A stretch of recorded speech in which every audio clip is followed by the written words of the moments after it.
Hello friends, welcome to my channel. ఈ channel first time కనుక చూస్తుంటే సబ్స్క్రైబ్ చేసుకోండి.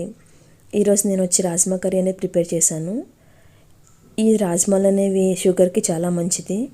నేను ముందుగా వీటిని 4-5 గంటల ముందు నానబెట్టి పక్కన పెట్టుకున్నాను.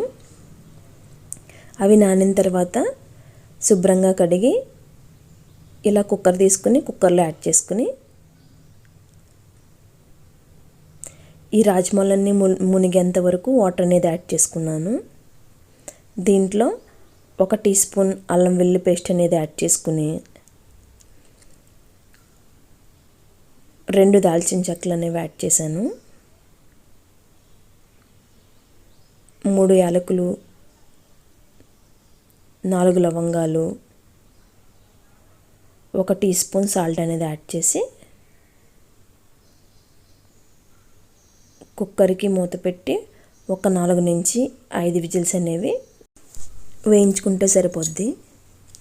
నెక్స్ట్ చల్లరాక మూత తీసుకుని ఇలా ఒకసారి ఉడికేలేదో ఒకసారి చెక్ చేసుకుని, ఈ రాజ్మాలు అనేవి గుండెకు కూడా చాలా మంచివి. వారానికి ఒకసారైనా తీసుకుంటే హెల్త్కి చాలా ఉపయోగపడుతుంది. నెక్స్ట్ ఒక ప్యాన్ తీసుకుని దాంట్లో 2 టీ స్పూన్ల ఆయిల్ అనేది యాడ్ చేశాను. నేను ఆయిల్ తక్కువ యూజ్ చేస్తాను కాబట్టి తక్కువ యాడ్ చేసుకున్నాను. మీకు సరిపడా యాడ్ చేసుకోండి. దాంట్లో కట్ చేసి పెట్టుకున్న 3 ఉల్లిపాయలు, 2 టమాటాలు చిన్న చిన్న ముక్కలుగా కట్ చేసుకున్నాను. అల్లం వెల్లుల్లి పేస్ట్ 1 టీ స్పూన్ అనేది యాడ్ చేసి ఈ అల్లం వెల్లుల్లి పేస్ట్ పచ్చివాసన అంతా పోయేంత వరకు ఫ్రై చేసుకున్న తర్వాత దీంట్లో 2 టీ స్పూన్ల కారం అనేది యాడ్ చేసుకుని,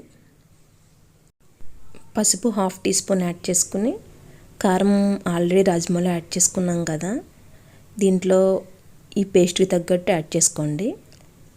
ఇది బాగా ఫ్రై అయిన తర్వాత ఇలా దగ్గర పడిన తర్వాత ఈ కరివేపాకును కూడా యాడ్ చేసుకుని మనం ఉడకబెట్టి పెట్టుకున్నాం కదా, దాన్ని వాటర్తో సహా మొత్తం దీంట్లోకి ట్రాన్స్ఫర్ చేసుకోండి.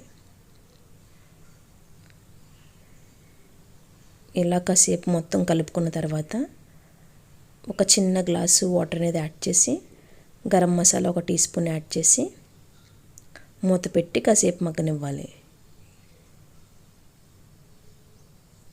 ఒకసారి కలుపుకొని ఉప్పు కారం అన్నీ సరిపోయినాయేమో ఒకసారి చెక్ చేసుకొని కొత్తిమీరతో గార్నిష్ చేసుకుంటే rajma curry ready. Thank you for watching.